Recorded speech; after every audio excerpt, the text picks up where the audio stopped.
একটা জিনিস বুঝতাছি না, শয়তানে কয়েকদিন ধরে ইবাদত কইরা কত ক্ষমতা পাই আনলো, আর আমি 500 বছর ইবাদত করলাম, তারপরেও কোনো ক্ষমতা পাইতাছি না। শয়তানে যে এত কিছু করতেছে, শয়তানের লগে আমার দেহাটা করুন লাগবো।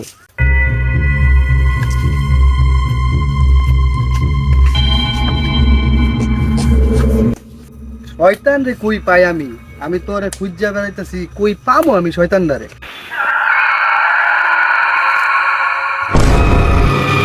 এই বৎস, তোর আমনে কেডা? তুই মনে মনে যাকে খুঁজতেছস আমি সেই শয়তান। তুই সেই শয়তান, আমি তো তোরে খুঁজতাছি। সবাই আমাকে দেখে ভয় পায়, তুই আমার খুঁজতেছস। তুই কয়দিন ইবাদত কইরা এত ক্ষমতা পাই আলছস, আর আমি 500 বছর ধরে ইবাদত কইরা কোনো ক্ষমতা পাইতাছি না, আরো কষ্ট। তাইলে আল্লাহ আমার দুনিয়াতে কিছু দিতাছে না, আখিরাতে কেমনে কি করব? তাইলে তুই আমারে এমন কিছু শিখাই দে যাতে আমি সবচেয়ে ক্ষমতা দরবার পাই তল্লাহানা। সকল নামাজি লোক আমার থেকে দূরে থাকে, আর তুই আমারে খুঁজস।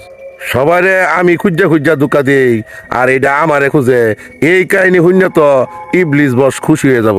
আচ্ছা শুন তাইলে, তোর আর কিচ্ছু করল তো না, খালি আমার একটা কথা শুনবি, তুই খালি নামাজ ছেড়ে দে। ও আচ্ছা, বুঝছি। তোর দুর্বলতা খালি নামাজের মধ্যে।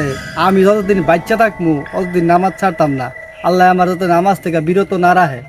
সারা জীবন আমি মানুষটা ধোকা দেই, আর আজকে তুই আমার ধোকা দিয়া দিলি। ই কিরে শয়তান, কই গেলি গা তুই? আয় আমার সামনে আয়।